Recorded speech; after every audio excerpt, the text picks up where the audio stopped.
Thirumala fruits നടത്തുന്നില്ലേ അമ്മാരെ വണ്ടിയാ. വണ്ടി കുറെ നാളുണ്ടേ കടയുടെ പുറകെ കെട്ടി വെച്ചിരുന്നേ. അപ്പൊ ഞാനിങ്ങനെ കണ്ടപ്പോ കൊടുക്കുന്നോടാ ചോദിച്ചു, ഒരു വില പറഞ്ഞു തന്നു. ഒക്കെ വേറെ കുഴപ്പങ്ങളൊന്നുമില്ല.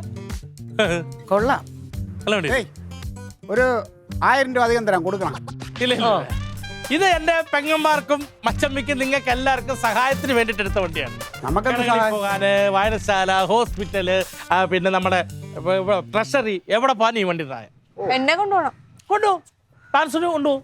തങ്കച്ചേട്ടത്തെ കൊണ്ട് കുടുംബശ്രീക്ക് പോകും. എന്തായാലും പറഞ്ഞപ്പോ നീ മേടിക്കൂന്ന് വിചാരിച്ചില്ല കേട്ടാ.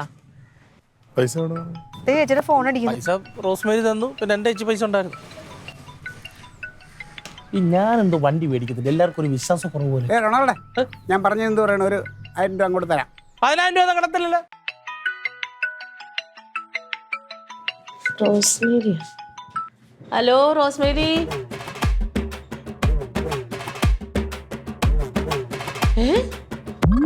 ടയറും ഉണ്ട്, പെട്രോൾ അടിക്കണം. പച്ചപ്പിക്ക് എന്തെങ്കിലും ആവശ്യമുണ്ടോ പറഞ്ഞാൽ മതി. എനിക്ക് വണ്ടി ഉണ്ടല്ലോ. അല്ല, ആ വണ്ടി കേടാകുമ്പോ ഞാൻ വരാം.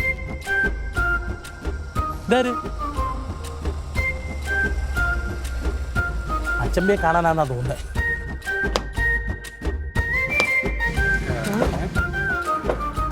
സമ്മേളനത്തിനായിരിക്കും.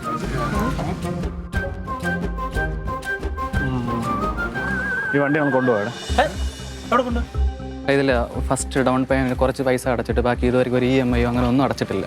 ഇതിന് ഡൗൺ പേയ്മെന്റ് ഒന്നും ഇല്ല. ഇതിപ്പോ ഞാൻ മേടിച്ചോണ്ട് വന്ന വണ്ടി. ഒരു മിനിറ്റ്. ഞാൻ ഈ പൂജപ്പുര സ്റ്റേഷനിൽ CPO ആണ്. സാർ ഈ വണ്ടി ആദ്യം എടുത്ത ഫസ്റ്റ് ഡൗൺ പേയ്മെന്റ് ഒഴിച്ച് ബാക്കി ഒരു EMI പോലും അടച്ചിട്ടില്ല. സാർ ചെക്ക് ചെയ്യാൻ വേണമെങ്കിൽ. വണ്ടി നമ്പർ ഇത് കറക്റ്റാണ്. ഇതിന് ഫിനാൻസ് ഇല്ലെന്നാ പറഞ്ഞത്. കൊണ്ടുപോകണം, നിങ്ങൾ സഹകരിക്കണം. ഒന്നും പറയണ്ട. വണ്ടി നമ്മൾ എന്തായാലും കൊണ്ടുപോകും. അല്ല, അതെങ്ങനെ കൊണ്ടുപോകുന്നു? ചെക്ക് ചെയ്യാൻ അറിയാൻ പറ്റും. CC അടച്ചിട്ടില്ല. CC അടയ്ക്കാത്ത വണ്ടി എടുത്ത് CC അടയ്ക്കാത്ത നിങ്ങൾ പോയിക്കോ, എടുത്തു. വണ്ടി എവിടെ? മച്ചപ്പി, ഞാനിതിന് 8,000 രൂപ. അപ്പൊ ഞാൻ കൊടുത്ത പൈസ അത് മോഷണ വസ്തുവിന് തുല്യമാണത്. അപ്പൊ എന്റെ 8,000 രൂപ. അത് ഗോവിന്ദ, വണ്ടി എടുക്കുമ്പോ നോക്കി ഇങ്ങോട്ട് എടുക്കണായിരുന്നു. അല്ല, ഒരു ബാധ്യത ഇല്ലെന്ന് പറഞ്ഞ് ഞാനങ്ങനെ പൈസ കൊടുത്ത് 2 ദിവസം മാറ്റാന്നും പറഞ്ഞു. എന്റെ പൈസ പോയല്ലോ കർത്താവേ. ആരുടെ പൈസ? എന്റെ പൈസ. ഞാനല്ലേ 8,000 രൂപ കൊടുത്തേ. നീയാണോ കൊടുത്തത്? ഞാനാ കൊടുത്ത. അത് നിനക്ക് എവിടെ നിന്ന് കിട്ടി? റോസ്മേരി കുറച്ച് തന്നു, കുറച്ചെന്റെ റോസ്മേരി ആരുടെ കയ്യിൽ തന്നു? എന്റെ തെളിച്ച് പറയാ. കാര്യം പറയടി. ഒട്ടുപാലും റബ്ബർ ഷീറ്റും വിറ്റ് പൈസ ഇപ്പൊ കൊണ്ടുവരാന്നും പറഞ്ഞ് വീട്ടിൽ നിന്ന് പോന്നവനാണ്. രണ്ടും വിറ്റ് പൈസയും കയ്യിലാക്കി ഇങ്ങോട്ട് പോന്നു. അതുകൊണ്ട് വണ്ടി മേടിച്ച് അവര് വിളിച്ചിട്ട് നീ ഫോൺ എടുത്തോടാ. പറഞ്ഞോടാ. വണ്ടി ഓടിക്കുമ്പോ ഫോൺ എടുക്കുന്ന നിയമവിരുദ്ധം ഇല്ലേ? ആണോ? അതിനേക്കാളും വലിയ നിയമവിരുദ്ധം ഇപ്പൊ കാണിച്ചത്. കള്ളൻ. അല്ല, അതങ്ങനെ കള്ളനാവും. റോസ്മേരിയുടെ ഒട്ടുപാലും റബ്ബർ ഷീറ്റ് എന്ന് പറയുമ്പോ ഭർത്താവ് എനിക്കും വരത്തില്ല അതിൽ അവകാശം.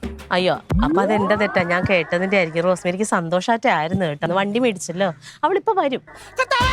ഇങ്ങോട്ടോ, കുഴപ്പം.